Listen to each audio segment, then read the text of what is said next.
যে পলিটিক্যাল মুভমেন্টটা হচ্ছিল সেটারই কালমিনেশন শেষ পর্যন্ত 5ই আগস্ট, কিন্তু নেতৃত্বটা কোনো পলিটিক্যাল ফোর্সের হাতে ছিল না। এবং আমাদের দেশে একটা সময় তো হয়েছিল আই হেট পলিটিক্স হ্যাশট্যাগ, খুব পপুলার হয়ে যাচ্ছিল। আবার দেখেন এখন এরকম হয়েছে যে ওই তারাই আরও বেশি করে রাজনীতিতে জড়িত হচ্ছে। আমি যেটুকুই জেনেছি সেটুকু এখানে করে বলতে পারবো না অন্যান্য টেকনিক্যাল প্রবলেমের কারণে, কিন্তু বোঝা গেল যে উনি বেশ হতাশ হয়েছেন যে উনি কিছু করতে পারবেন কি না। আমি মনে করি যে গভর্নমেন্টের এখনই অ্যালার্ট হওয়া দরকার, এবং এই গভর্নমেন্ট এটা কন্ট্রোল করতে পারবে বলে আমি ভরসা করতে পারি না। দ্যাট ইজ মাই কী বলবো সবচেয়ে বড় আশঙ্কা। যে আমি মনে করি যে বেশ কিছু ডেভেলপমেন্ট হয়েছে, সেটা কেবল ধরেন যে প্রধানমন্ত্রীর ক্ষমতার কমানো, 2বারের বেশি হতে পারবে না, 2 টার্মে বেশি হতে পারবে না, বিএনপি আপত্তি করছে। কিন্তু তর্ক করতে করতে তারা এগিয়ে আচ্ছা 10 বছর ম্যাক্সিমাম। দর্শক, স্বাগত জানাচ্ছি বলানো বলা অনুষ্ঠানে। বলানো বলা অনুষ্ঠানে আজকে আমাদের অতিথি টেলিভিশনে অত্যন্ত জনপ্রিয় মুখ, রাজনৈতিক বিশ্লেষক, রাজনৈতিক ব্যক্তিত্ব, দীর্ঘদিনে যা রাজনৈতিক কেরিয়ার, নাগরিক ঐক্যের সভাপতি জনাব মাহমুদুর রহমান মান্না। মান্না ভাই, আপনাকে স্বাগত জানাচ্ছি। Thank you. 2024-এর আগে জুলাই মাসটা কোনো কারণে খুব আলোচিত ছিল কিনা কখনো, কিন্তু 2024 থেকে 25-এর প্রেক্ষাপট, 5 আগস্টের পরে জুলাই অগাস্ট আন্দোলন, জুলাই 36শে জুলাই খুব বহুল পরিচিত একটি শব্দ, নাম। এখন 10 মাস পেরিয়ে 11 মাস চলছে। কেমন আছে বাংলাদেশ? এটা খুব বড় মাপের প্রশ্ন।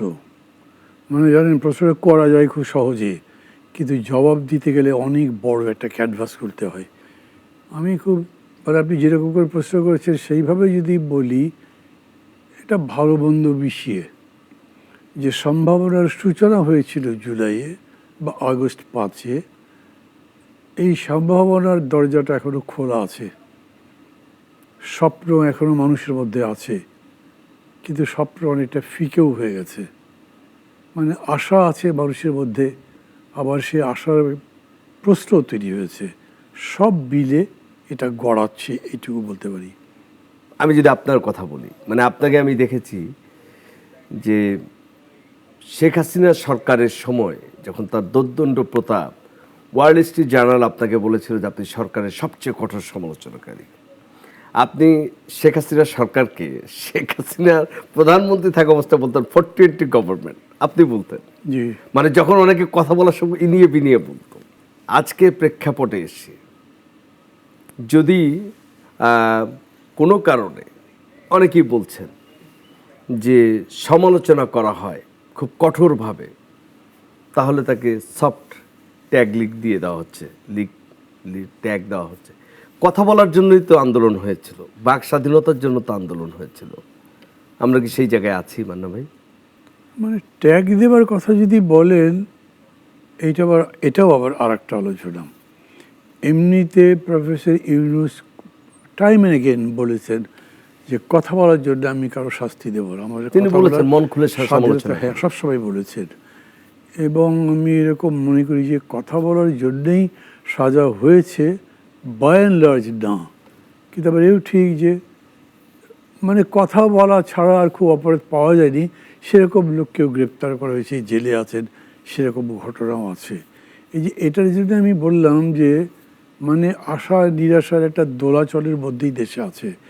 যে মানুষগুলো ধরেন খুবই পরিচ্ছন্নভাবে ভবিষ্যৎ দেখতে চেয়েছিল, তারা সেখানে অনেকগুলো স্পট দেখতে পাচ্ছে ক্যানভাসের মধ্যে। তারা একটা সম্ভাবনা মরে যেতে দেখছে, অথবা তারা মনে করছে যে আশঙ্কাটাই বেশি হয়ে গেছে। আমি আমার কথা দিয়ে এটাই বোঝাতে চেয়েছিলাম। ক্রাইসিসটা হলো কি, ধরেন যে পলিটিক্যাল মুভমেন্টটা হচ্ছিল সেটারই কালমিনেশন শেষ পর্যন্ত 5ই আগস্ট, কিন্তু নেতৃত্বটা কোনো পলিটিক্যাল ফোর্সের হাতে ছিল না। এবং আমাদের দেশে একটা সময় তো হয়েছিল আই হেট পলিটিক্স হ্যাশট্যাগ, খুব পপুলার হয়ে যাচ্ছিল। আবার দেখেন এখন এরকম হয়েছে যে ওই তারাই আরও বেশি করে রাজনীতিতে জড়িত হচ্ছে। এই 1 বছরে 100টার উপরে রাজনৈতিক দল নিবন্ধনের জন্য জমা দিয়েছে। তো একটা মানে দলের শুধু কেন্দ্রীয় কমিটি যদি 20 জন করে লোক থাকে, কত জোর হয়? তারপর তো জেলা কমিটি আছে, কত নতুন মানুষ রাজনীতিতে ঢুকেছেন। তার মানে রাজনীতির প্রতি মানুষের আগ্রহ বেড়েছে, রাজনীতিতে অংশগ্রহণ বেড়েছে, অর্থাৎ রাজনীতিটাই যে মূলত ডমিনেট করে সোসাইটিকে, এটা সবাই এখন বুঝতে পেরেছেন। এবং এটাই বাস্তব যে রাজনীতি পরিচালনা করে, অর্থনীতি বলেন, সংস্কৃতি বলেন, যাই বলেন, সব কিছুকে রাজনীতি পরিচালনা করে। কিন্তু যারা দেশ পরিচালনার দায়িত্বে আসেন তাদের কোনো রাজনৈতিক ব্যাকগ্রাউন্ড নাই। প্রফেসর ইউনূস নিজেও বলেছেন যে আমার সাথে যারা যারা আছে উপদেষ্টা পরিষদে তারা নিজের নিজের জায়গায় খুবই সাকসেসফুল।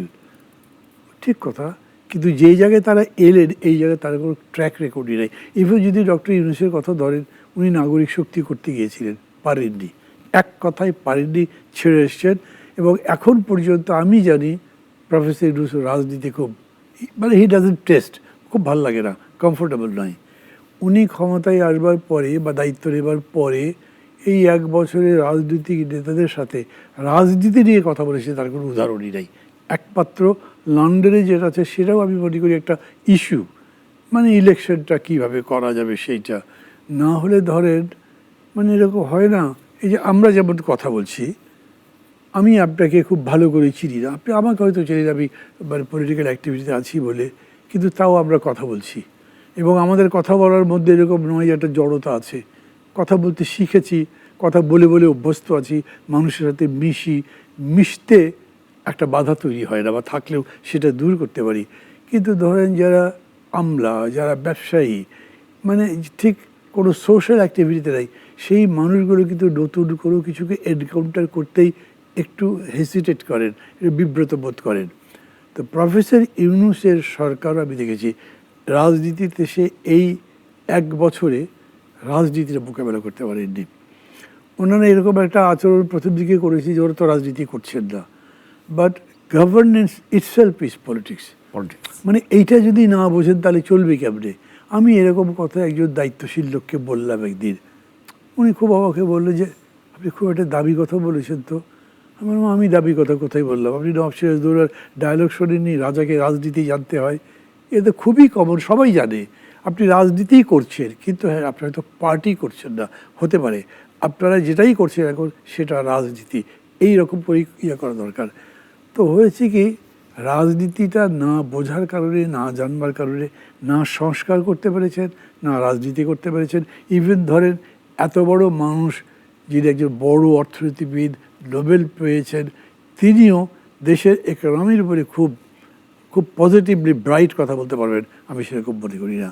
একটা দুটো অ্যাচিভমেন্ট আছে তার, কিন্তু ধরেন এই যে আমাদের রেমিটেন্স খুব ভালো, এখানে গভর্নমেন্টের কোনো স্পেশাল এফর্ট নেই, কোনো টেকনিক্যাল এফর্ট নেই, বা মানে বিশেষ করে একাডেমিক পলিসির কারণে পেয়েছেন তা না।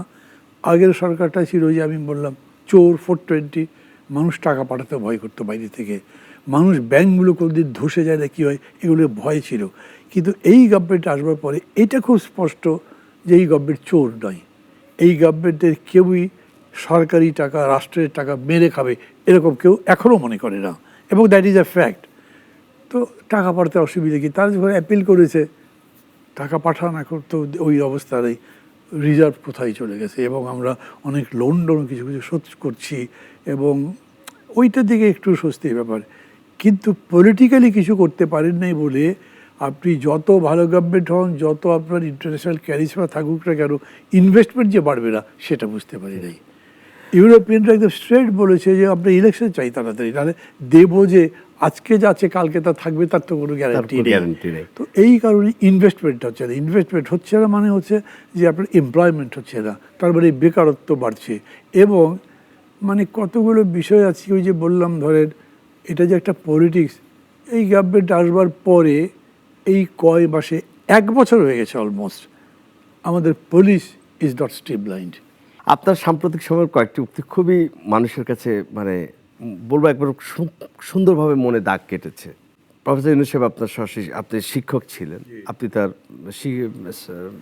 ছাত্র, সেই হিসেবে আপনি তাকে একভাবে দেখেছেন, এখন রাষ্ট্র পরিচালনায় একভাবে দেখছেন। আপনি সর্বশেষ যখন একটা টানাপোড়েন সৃষ্টি হলো এবং ধরনের আলোচনা আসলো প্রফেসর ইউনূস পদত্যাগ করতে পারেন, এনসিপির প্রধান নাহিদ যখন এসে বাইরে সবাইকে জানালেন, যখন আপনারা গেলেন বিভিন্ন রাজনৈতিক দলগুলোর সাথে দেখা হলো ক্রাইসিসটাকে ওভারকাম করার জন্য, এবং আসার পরে আপনি প্রেস মিটে বলেছিলেন এবং একটা জায়গায় বলেছেন যে তিনি কথা শোনেন কথা বলেন, কিন্তু তিনি নিজে থেকে কিছু বলেন না। তো ওনাকে যে আপনি শিক্ষক হিসেবে যেমন দেখেছিলেন, রাষ্ট্র পরিচালনা যেমন দেখছেন, মানে এখনকার যে সমস্যাগুলো ওভারকাম করার জন্য যেটা করা দরকার, ঠিক সেইটা তার কাছে পাচ্ছেন কিনা সরাসরি জিজ্ঞেস করুন। মানুষ হিসেবে উনি আগে যা ছিলেন এখনও ওই রকমই আছেন, মানে বাহ্যিকভাবে আচরণে, কথাবার্তায়, চালচলনে একদম আগের মতোই আছেন। আমি ওখানে তার কোনো ডিফারেন্স দেখি না। তার অ্যাটিটিউডে খুব ডিফারেন্স আছে কিনা আমি তাও ভালো করে বুঝি না, কারণ তখন আমি ধরেন আমার নিজেরই কোনো ম্যাচিউরিটি নাই, তাকে বোঝার মতো আমার তখন কোনো ম্যাচিউরিটি ছিল না। কিন্তু পরবর্তী সময় বিভিন্ন জিনিস আমি দেখেছি যে আমার মনে হচ্ছে তার স্টাইলটা সেম। তখন উনি যেরকম করে ভাবতেন এখন হয়তো ওরকম করে ভাবেন, কিন্তু একটা ভাবনার কি হয়, ধরেন একজন সাহিত্যিক, উনি তার সাহিত্যের জগৎ দিয়ে আছেন, উনি রাজনীতির ধারে কাছে নাই, ওটা জানতেও চান না। He is a nice man, কিন্তু আমি তাকে রাজনীতির মধ্যে নিয়ে আসলে উনি তো কি নাইস ম্যান, কি কোনো পারফরমেন্স তো করতে পারবেন না। ডক্টর ইউনূসকে আমি এই সময়ের মধ্যে যেটুকু দেখেছি সেটা বলি, সেটা খুব ফর্মাল। মানে আমার এরকম মনে হচ্ছে, আমি আপনাকে বলি, শপথ নেওয়ার দিন উনি শপথ নিয়ে যখন নামলেন মঞ্চ থেকে, আমি একটা দলের প্রেসিডেন্ট বলে একদম ফার্স্ট রোতে ছিলাম, ওখান থেকে হেঁটে গিয়ে তাকে সালাম দিলাম, মানে কনগ্র্যাচুলেট করবো। মানে আমি এরকম বলতে পারি, উনি আমাকে একটা কোল্ড শোল্ডার দিলেন, কেমন আছো, মানে আই এম সো হ্যাপি। উনি শপথ দিয়েছেন, প্রধান উপদেষ্টা হয়েছেন, মানে আমার গর্বের মতো একটা বিষয়। স্বাভাবিক। তা আমি ওই উচ্ছ্বাসটা প্রকাশ করবার সুযোগই পেলাম না, ওনার দিক থেকে এটা পেলাম না একটু। তারপরে ধরেন এই যে কত একটা বছরের মতো গেল, 1-to-1 মানে খুব মানে ইন ক্লোজ প্রক্সিমিটি, আর তার সাথে কথা বলার কোনো সুযোগ পাইনি। আমি নিজে চাইও নি, কারণ আমার মনে হচ্ছে চাইলে যদি আবার ওনার নিজের ব্যস্ততা থাকতে পারে, যদি না বলেন। কিন্তু উনি ইস্যু ভিত্তিক কথা বলেছেন।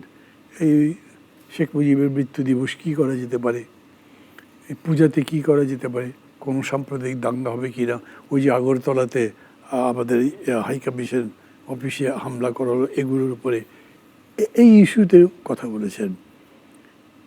পদত্যাগের ব্যাপারে আমি আপনাকে বলি, জানেন, উনি যখন দায়িত্ব নেবার জন্য ফ্রান্স থেকে এলেন, এয়ারপোর্টে উনি একটা কথা বলেছিলেন। ওইখানে উনি বলেছেন যে আমার কথা শুনতে হবে, আমার কথা না যদি শোনেন তাহলে আমি ছেড়ে পদত্যাগ করে চলে যাব। আই টুক ইট। আমি বিভিন্ন জায়গায় তারা বলেছি যে উনি কিন্তু এরকম চলে যেতে পারেন। আমি ধরেন আমাদের ইনফর্মাল মিটিংগুলো আমাদের পার্টির, জোটের, যুগপথের বিএনপি সহ ওইখানে বলেছি। আমি কোনো মিডিয়াতেও এরকম বলেছিলাম। এবং উনি যখন পদত্যাগের কথা বলেছেন আমি অবাক হইনি খুব। কিন্তু উনি ডেকেছেন সবাইকে, ততক্ষণে উনি সিদ্ধান্তটা বদলে ফেলেছেন। কিন্তু আমি গেছি, যাওয়ার পরে বলেছি, স্যার কী ব্যাপারটা কী, আপনি এটা কী করলেন? কারণ ওটা বাদ দাও, ওটা করেছিলাম আমি, একটু আমার খারাপ লাগছিল, আমার মনে হচ্ছিল আমি যা করতে চাই তা করতে পারছি না। তো আমি বললাম এরকম তো হয়ই, আমাদের কোন মানুষের জীবনের 100% সাকসেস আছে? আমি মনে করি যে আমি এত দূর যাবো, এতগুলো কাজ করব, হয়তো তার অর্ধেকেরও কম আমি করতে পারি, অথবা মেবি 1/4 করতে পারি। এই জন্য সেই মানুষকে তার জীবন থেকে পলায়ন করে দেখি। আপনার তো একটা পলায়নের মানসিকতা, কারণ আমি তো আছি, আবার ঠিকই আছি। পরবর্তী সময়ে ধরেন ওই মিটিংটা শেষ হয়েছে, ইনফর্মালি কথা বলবার একটা সুযোগ হয়েছে। সেদিন উনি আবার তার ডিসিশন মানে রিথিঙ্ক করেছেন, আবার থেকে যাবেন এটা আমাদেরকে জানিয়েছেন। সেই একটা পর্যায়ে ইনফর্মাল কথাবার্তার মধ্যে হঠাৎ করে আমাদের আর যারা কলিগ আছে পলিটিক্যাল, তাদের সামনে আমার কথা বলছে, মান্না, আমি না young teacher in Chittagong university, আমি দেখি যে মান্না বক্তৃতা করে, এত সুন্দর বক্তৃতা করে, এতটুকু ছেলে, আমার খুব ভালো লাগলো। এখন বুঝে দেখেন প্রফেসর ইউনূস এরকম বলছেন। আমি সবসময় বলি professor Yunus is a sweet talker, খুবই চমৎকার বলেন। আমি তো ওরা বক্তৃতার ভক্ত। কোন অর্থে জানেন, আমাদের অধিকাংশ পলিটিশিয়ানরা সেন্টেন্স শুরু করে শেষ করে না, মাঝখানে ব্রেক দিয়ে আরেক দিকে চলে যায়। আমি সবার কোনো বদনাম করছি না, কিন্তু আমি বলছি যে মানে পলিটিক্যাল স্পিচে হয় কি, এটার মধ্যে উচ্ছ্বাস এরকম থাকে, টকবক করতে থাকে অনেকগুলো গুছিয়ে ওরকম করে বলা হয় না। কিন্তু উনি আপনি দেখবেন কোনো রকম আবেগ নাই, লিখিতও লাগে না। আমাদের সাথে যে বলেছেন ইনফর্মেলি খুব ভালো বলতে পারেন। So he is a composed man. উনি এটা পদত্যাগটা করলেন কেন, আমার খুব জানতে আগ্রহ। আমি যেটুকুই জেনেছি সেটুকু এখানে করে বলতে পারবো না অন্যান্য টেকনিক্যাল প্রবলেমের কারণে, কিন্তু বোঝা গেল যে উনি বেশ হতাশ হয়েছেন যে উনি কিছু করতে পারবেন কি না। এখনকার খুব মানে একদম বাস্তব পরিস্থিতি যেটা সাম্প্রতিক সময়ে যেটা মানুষের মধ্যে একটা বড় একটা আতঙ্ক তৈরি হয়েছে, যে যেটাকে অনেকে শুরুর দিকে বলা হচ্ছিল মব জাস্টিস, এখন অনেকে বলছে এটা মব সন্ত্রাস। যে আমি বিচারালয়ে আমার বিচার হওয়ার আগেই আমার বিচার হয়ে যাচ্ছে মুষ্টিমেয় লোকেদের দ্বারা, এবং এটা নিয়ে কোনো প্রতিবাদ হচ্ছে না। যদিও প্রতিবাদ হচ্ছে, একজনকে কাউকে অ্যারেস্ট করা হচ্ছে, পরের দিন আদালত থেকে সে জামিন পেয়ে যাচ্ছে, এবং তারপরে আমরা দেখছি একটা থানা থেকে আরেকটা থানাতে হচ্ছে। এটা আগে ছিল রাজধানী কেন্দ্রিক বা বিচ্ছিন্ন দুই একটা শহরে, এখন আমরা দেখছি গ্রামে গঞ্জেও ছড়িয়ে যাচ্ছে, এবং এটার মাত্রা ভয়ঙ্কর হচ্ছে। সরকারের স্বরাষ্ট্র উপদেষ্টা ঘটনা ঘটার পরে শুধু একটা কথাই বলছে, আমরা কোনোভাবেই এটাকে হতে দিব না, কিন্তু ঘটনা ঘটছেই, কোনো দৃষ্টান্তমূলক কোনো কিছু নাই, এবং আমাদের সরকারের প্রধানের দিক থেকে এটা নিয়ে কোনো বক্তব্য নেই।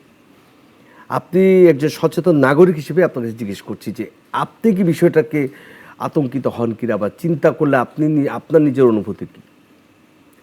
আমি আতঙ্কিত হই না, কারণ আমি এই মব সন্ত্রাসে পড়বো মনে করি না। মানে এটা কেন বলছি, ধরেন এত বছর রাজনীতি করবার কারণে আমার যে পরিচিতি আছে ওই রকম জায়গায় যাব না। এগুলো যেমন ধরেন যে সমস্ত ঘটনা ঘটেছে প্রায় সবগুলোরই কোনো না কোনো পলিটিক্যাল কালার আছে। মানে আপনি সেটা ওই যে নুরুল হুদার কথা বললেন, উনি তো পুরা দেশের মানে আমাদের আজকের এত দুর্গতির জন্য উনি একটা বড় দায়ী লোক, তারপর একটা রাগে হয়েছে। কোনোভাবেই ঘটনা সমর্থন করছি না। টিভিতে যখন দেখেছি যে তার গালে জুতা পেটা করছে, মানে আমার ঘেন্না লেগে গেছে যে এই না, আমি নুরুল হুদার প্রসঙ্গ আনবো না, শুধু আপনাকে যদি আমি একটু বলি ভাই। না আমি সবগুলোই বলবো জি আপনাকে। জি জি। মানে ধরেন যে ওই আপনার পাটগ্রামে যে থানা আক্রমণ করে আসামি ছিঁড়ে দেওয়া হলো, ওটাও পলিটিক্যাল। ম্যাক্সিমাম জায়গাতে এরকম আছে। তো ওই জন্য আমি মনে করছি যে আমি নিজের শঙ্কিত নিজের জন্যে নই, কিন্তু আমি শঙ্কিত ধরেন ইফ দিস কন্টিনিউস, জামাতের আমির যেরকম বলেছেন না রংপুরের জনসভাতে, যেটা যদি কন্টিনিউ করে তাহলে তো নির্বাচনই ভালোভাবে হতে পারবে না। বলেছেন এই অবস্থায় নির্বাচন করতে পারবে, এবং আমি সেটা একটা বিবেচনায় নেওয়ার মতো ব্যাপার মনে করি। আমি মনে করি যে গভর্নমেন্টের এখনই অ্যালার্ট হওয়া দরকার, এবং এই গভর্নমেন্ট এটা কন্ট্রোল করতে পারবে বলে আমি ভরসা করতে পারি না। দ্যাট ইজ মাই কী বলবো সবচেয়ে বড় আশঙ্কা। যে পটিয়াতে যে ঘটনাটা ঘটলো, এরপরে পুলিশের ভিতরে আমরা বিভিন্ন সময় জানতে যে, যেমন ধানমন্ডিতে যখন এই একটা ঘটনা ঘটতে যাচ্ছিল, একটা বাসা থেকে একজন ব্যবসায়ীকে সমন্বয় পরিচয় দিয়ে তুলে আনতে চাচ্ছিল, তখন ধানমন্ডি থানার ওসি খুব সাহসিকতার পরিচয় দিয়ে যারা গিয়েছিল তাদেরকেই তিনি থানায় নিয়ে এসে বন্দি করেন। কিন্তু পরবর্তী দিনে এনসিপির একজন নেতা তাদেরকে মুচলেকা দিয়ে ছাড়িয়ে আনেন। কিন্তু ওই দিন মবটা তিনি থামাতে পেরেছিলেন, ঢাকার পুলিশ কমিশনার তাকে এই জন্য ধানমন্ডি থানার ওসিকে এক ধরনের পুরস্কৃত করেন এবং তাকে প্রশংসা সূচক পত্র দেন। আমরা দেখেছিলাম চিটাগাঙে পটিয়াতে যেটা হয়েছিল, পটিয়া থানার ওসির ক্ষেত্রে হয়েছে, এবং বলা হলো ফেসবুকে যে পটিয়া থানাকে মাটির সাথে মিশিয়ে দিতে হবে। 9 ঘন্টা ঢাকা কক্সবাজার হাইওয়ে রোড অবরোধ করে রাখা হলো, এবং সরকার তাদের দাবি মেনে নিল। আমি সরকারকে খুব দুর্বল মানে জানি এখন তাহলে পুলিশ তো তার মনোবল ফিরে পাবে না। প্রফেসর ইউনূস ওখানে আছেন, তাছাড়া অনেকে আছেন আমার বন্ধুর মতো, ছোট ভাইয়ের মতো। মানে বলতে আমার মানে বলতে কষ্ট, কিন্তু এরা একেবারে মূর্খের মতো আচরণ করছে। এক কথা আমি বলবো, আমি আরও কঠিন শব্দ বলতে পারতাম, বললাম না, চিন্তা করে একটা সফট ল্যাঙ্গুয়েজ বললাম। কেন বলছি এইটা, যে মানে কীভাবে পটের এই ঘটনা তারা ওসিকে করতে পারে, পানিশ করতে পারে, এটা কোনো বিবেচনার মধ্যে আছে? যে কাউকে বলে বাংলাদেশে যে কাউকে জিজ্ঞেস করে জানে যে সেই বলবে এটা খুবই অন্যায় হয়েছে। আবার সেই পুলিশের কাছে আপনি ভালো দায়িত্বের আশা করছেন, তাকে আবার ভালো আপনি ইলেকশন যাতে করতে পারে সেরকম আশা করছেন, মানি নাই। আমি তো এই জন্য আপনাকে একটু আগে বললাম যে এই সরকারের কাছেই নিজেকে অসহায় মনে হচ্ছে। মান্না ভাই, আপনি খুবই চমৎকার বলেছেন। যে অবস্থা এখন দাঁড়িয়েছে, ঐক্যমত কমিশন অনেকগুলো বিষয় আপনাদের, প্রথম হচ্ছে নির্বাচন কবে হবে সেটা নিয়ে এক ধরনের শঙ্কা ছিল, জুন কেন বারবার বলা হচ্ছে? বিএনপি বলেছে ডিসেম্বর। লন্ডনের বৈঠকের পরে প্রফেসর ইউনূসের সঙ্গে তারেক রহমান সাহেবের বৈঠকের পরে এক ধরনের সংখ্যা কাটলো। এরপরে শুরু হলো জুলাই সনদ। জুলাই সনদে এখন যে জায়গায় কয়েকটা বিষয় নিয়ে খুব আটকে গেছে বিএনপির সাথে, বিশেষ করে অন্য দলগুলোর অনেকগুলো দ্বিমত, এবং সর্বশেষ যে অবস্থা দাঁড়িয়েছে এখন আনুপাতিক হারে ভোট, বিএনপি কোনোভাবেই বলছে মানবে না। প্রধানমন্ত্রীর মেয়াদটা নিয়েও তারা যেইটুক বলেছে, কিন্তু সেটাও আসলে আবার জুলাই সনদে যারা সোচ্চার এনসিপি সেভাবে মানতে চাচ্ছে না। তো এরকম যখন একটা প্রেক্ষাপটে যে আস্তে আস্তে রাজনৈতিক দল প্রত্যেকটা তার প্ল্যাটফর্ম থেকে আলাদা আলাদা হয়ে যাচ্ছে, একে অপরের বিরুদ্ধাচরণ করাটা স্বাভাবিক, গণতন্ত্রে ভিন্ন মত থাকবে, কিন্তু একে অন্যের বিরুদ্ধে কাদা ছড়াছড়িয়ে চলে যাচ্ছে এবং পরিবেশটা আবার অসহনীয় যাচ্ছে। আপনি কি মনে করেন নির্বাচনটা সঠিক সময় হবে, বা জুলাই সনদ কি সঠিক সময় হবে? আপনি পরিস্থিতিটাকে মানে বর্ণনা করতে গিয়ে যে কনক্লুশনে গেলেন, ওই জায়গাতে আমি আবার একমত হচ্ছিলাম। একমত হচ্ছি না মানে, ধরেন আমি তো ওই কমিশনে বসি মাঝে মাঝেই, জি, একদম ডেইলি বসতে পারি না। আমি বরঞ্চ বলবো একটা বিরাট ডেভেলপমেন্ট হয়েছে। আগে মানে আমাদের রাজনৈতিক দলগুলো একে অপরের বিরুদ্ধে ব্লেম গেম করতো, ভিলিফিকেশন করতো, অপবাদ দিত, এবং তাদের ল্যাঙ্গুয়েজও ভালো ছিল না।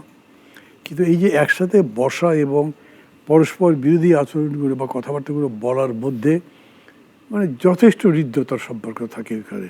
আপনি অন্যদের কাছে জিজ্ঞেস করে দেখতে পারেন, বা যে দর্শক যারা এটা শুনছেন বা দেখছেন তারাও খোঁজ দিয়ে দেখতে পারেন, ওই আলোচনাটা বাইরে থেকে যেরকম মনে হচ্ছে যে একটা বিরাট কোনো হুলস্থুল গোলমাল হচ্ছে, এরকম কিছুই হচ্ছে না।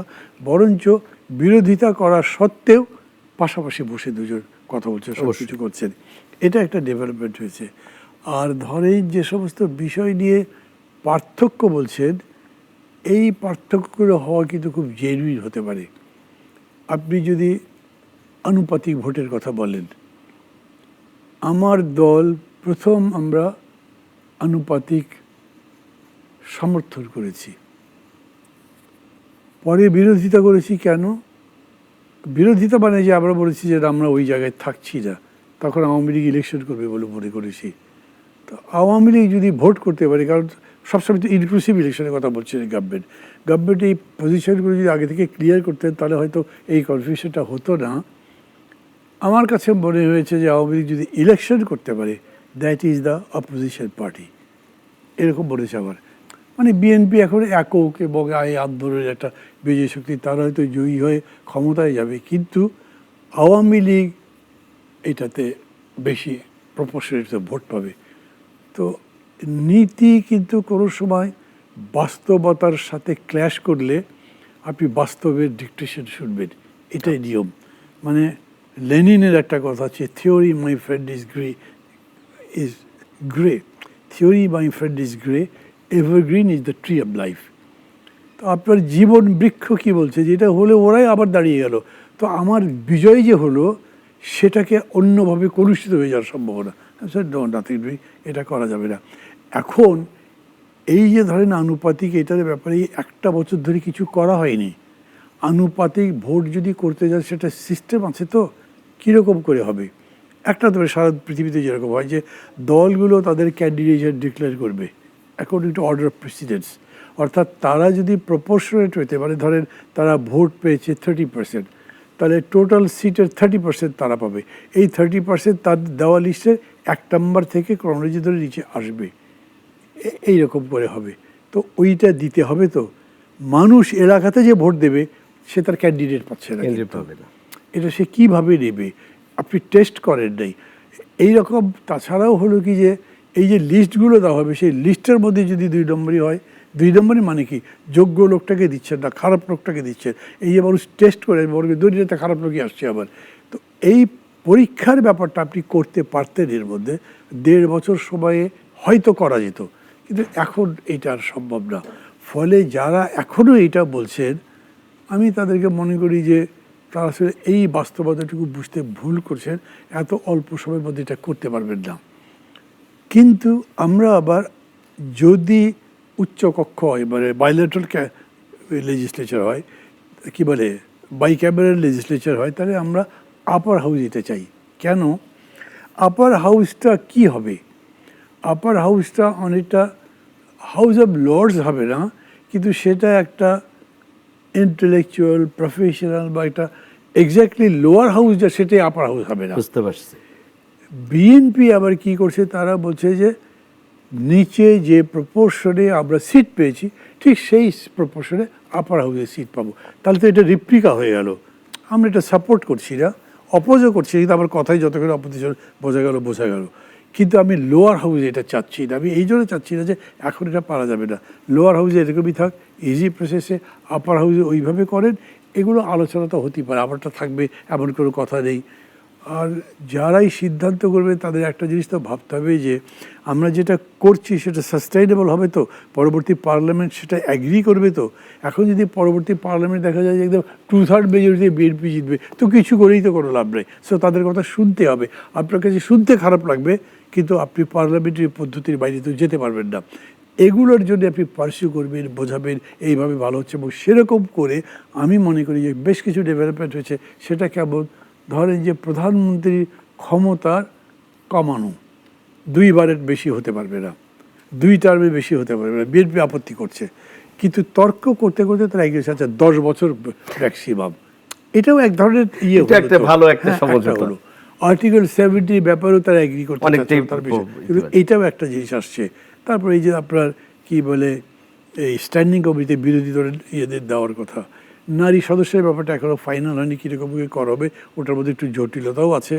মানে যারা ডাইরেক্ট ভোট বলছেন তারা বুঝতে পারছেন না যে আমরা পুরুষরা একটা সিটে ভোট করতে আমাদের জান শেষ হচ্ছে, আর সেই তারা কিন্তু 3 টাইমস বিগার দ্যান দ্যাট। একদম ডাইরেক্ট ভোট কি করতে পারবে, তাহলে এটা কী হতে পারে। সো আমাদের একটা প্রপোজাল আছে, সেটা আমরা আজকে প্রেস করব। এইখানেও তারা ওইরকম করে ডাইরেক্ট ভোট বলছেন। তো আমি মনে করি এগুলো যদি সময় নিয়ে কথা বলা যেত, ওই যে আমি বললাম না, প্রফেসর যদি প্রথম থেকেই ডিসকোর্সের মধ্যে থাকতেন তাহলে ওটা উনি নিজেও নিষ্পত্তি করতে পারতেন।